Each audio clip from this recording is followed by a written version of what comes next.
Team India cheating कर रही है और आईसीसी उसके इशारों पर नाचती है।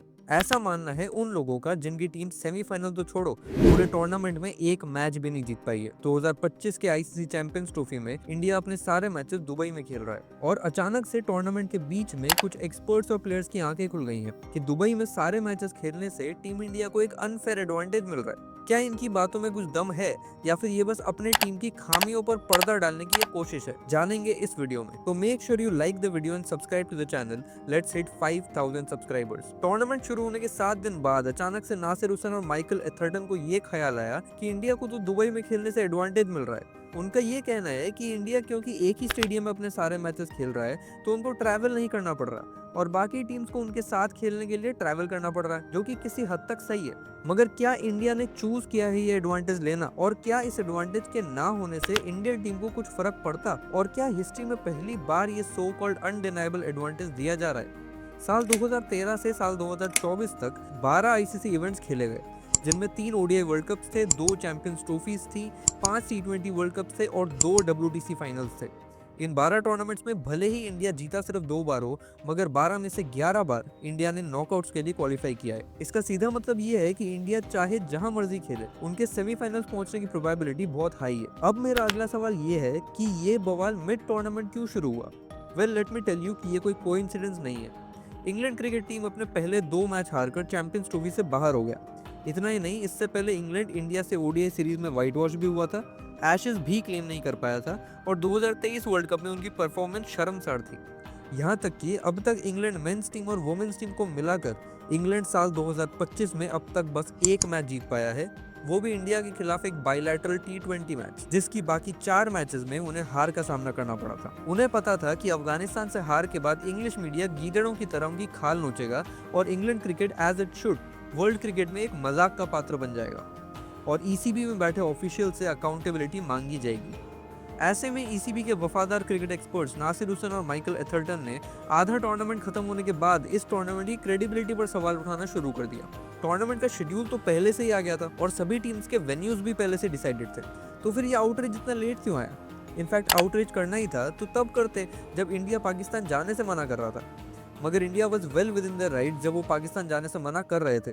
ठीक उसी तरह जिस तरह इंग्लैंड और न्यूजीलैंड ने कुछ साल पहले पाकिस्तान में खेलने से मना किया था। हाँ, वो बात और है कि इंग्लैंड अपने पहले दोनों मैच लाहौर में खेल रहा था और वो दोनों मैच हार कर ही वो बाहर हो गया। मतलब इंग्लैंड तो उतना केपेबल नहीं है कि एडवांटेज पर कैपिटलाइज कर सके, या फिर शायद एडवांटेज वो तभी होता है जब इंडिया को मिल रहा हो। ऐसे में 2023 वर्ल्ड कप में तो इंडिया को भारी डिसएडवांटेज था, क्योंकि इंडिया एकमात्र ऐसी टीम थी जिसने ग्रुप स्टेज के सारे मैचेस 9 अलग अलग वेन्यूज पर खेले थे। मतलब सबसे ज्यादा ट्रैवल किया था और होटल्स चेंज किए थे, मगर फिर भी उस वर्ल्ड कप को भी इंडिया के तरफ रिक्ट बताया जा रहा था।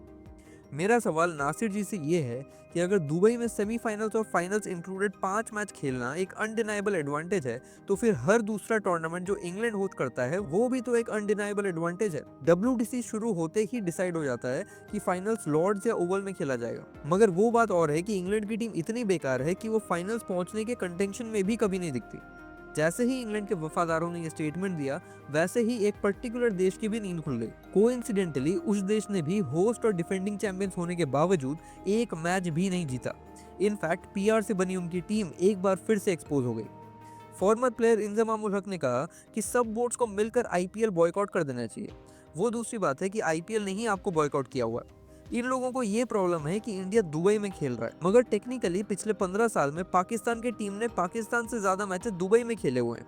तो क्या सिर्फ 3 मैच दुबई में खेल लेने से इंडिया को दुबई की कंडीशंस का ज्यादा पता चल जाएगा? क्योंकि पाकिस्तान तो इंडिया के अगेंस्ट पूरे मैच में कभी कमांडिंग पोजीशन में नजर ही नहीं आया। और दूसरी बात, पाकिस्तान ने भी तो बीसीसीआई को प्रपोज किया था कि अगर इंडिया जाएगी पाकिस्तान खेलने तो इंडिया के सारे मैचेस लाहौर में करवाए जाएंगे। तो फिर अगर इंडिया हाइब्रिड मॉडल नहीं अपनाता तो भी तो सारे मैचेस एक ही स्टेडियम में होने वाले थे। इसका मतलब ये है कि पड़ोसियों को इंडिया के एक स्टेडियम में खेलने से प्रॉब्लम नहीं है, बल्कि पाकिस्तान में ना खेलने से प्रॉब्लम है।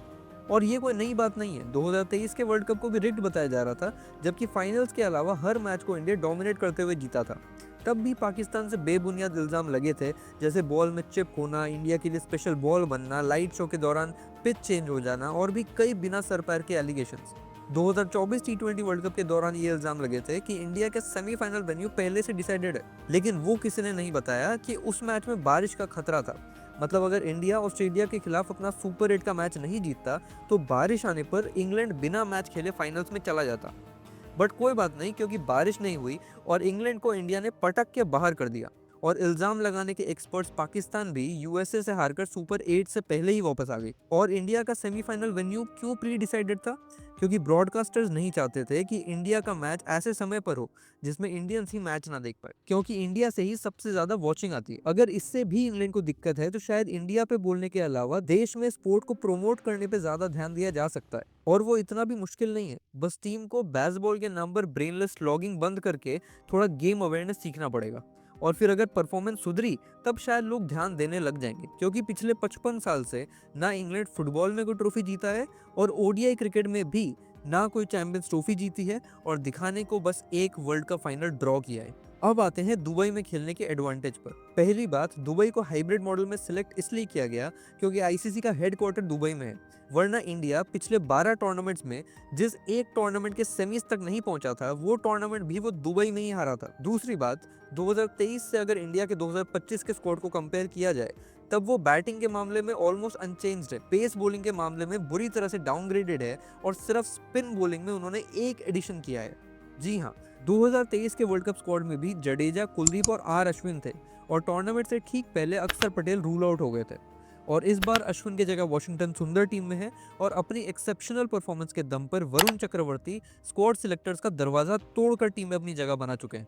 इसका मतलब इंडिया ने 2023 के स्क्वाड के बेस पर ही टीम बनाई है। बस फास्ट बॉलिंग में बुमराह इंजर्ड है और सिराज से ऊपर हर्षित राणा को प्रेफर किया गया है। अब आते हैं तीसरी बात पर कि लेकिन सेमीफाइनल से पहले कंडीशंस का तो पता चल गया होगा इंडिया को, तो ये तो सबसे फिजूल लॉजिक है। फर्स्ट ऑफ ऑल, आज के डेट में पूरा गेम डेटा और एनालिटिक्स पर चलता है, और आपको यहाँ खेलने की जरूरत नहीं है ये जानने के लिए कि ग्राउंड का कौन सा हिस्सा ज्यादा बड़ा है, ड्यू कौन से समय पर गिरती है और किस तरह के गेंदबाज को यहाँ हेल्प मिल रही है।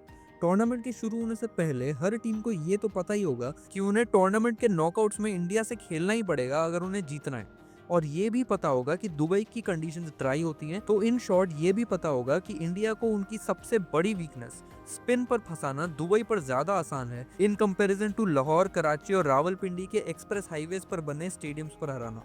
अब आते हैं उस पॉइंट पर कि इंडिया आखिर क्यों पाकिस्तान नहीं गया, और अगर बाकी सभी देश पाकिस्तान जा सकते हैं तो इंडिया को क्या प्रॉब्लम है? तो इसका जवाब यह है कि पाकिस्तान के साथ बाकी के 6 देशों के जियोपॉलिटिकल रिश्ते उतने बुरे नहीं हैं जितने हमारे हैं। बाकी के 6 देशों ने पाकिस्तान के खिलाफ 3 जंग नहीं लड़े, और इंडिया में 2001 पार्लियामेंट अटैक, पुलवामा अटैक और 26/11 जैसे कई टेररिस्ट अटैक हुए हैं, जिसके बाद इंडिया ने चूज किया है कि उन्हें पाकिस्तान से टाइज नहीं रखने। ठीक उसी तरह जैसे ऑस्ट्रेलिया और इंग्लैंड ने सिक्योरिटी कंसर्न दिखाते हुए 2003 के वर्ल्ड कप में जिम्बाब्वे से खेलने से इनकार किया था। और क्योंकि क्रिकेट के मेजॉरिटी व्यूअर्स इंडिया से हैं तो ब्रॉडकास्टर्स बिना इंडिया के ब्रॉडकास्टिंग डील साइन ही नहीं करना चाहता। अब आते हैं मेरे आखिरी पॉइंट की तरफ कि जस्ट बिकॉज इंडिया की क्रिकेट बोर्ड सबसे पावरफुल है, क्या हर टूर्नामेंट में कोई ना कोई बहाना ढूंढकर इंडिया को चीटर्स बुलाना एक ट्रेंड बन गया है? तो इसका जवाब है हाँ, बिल्कुल।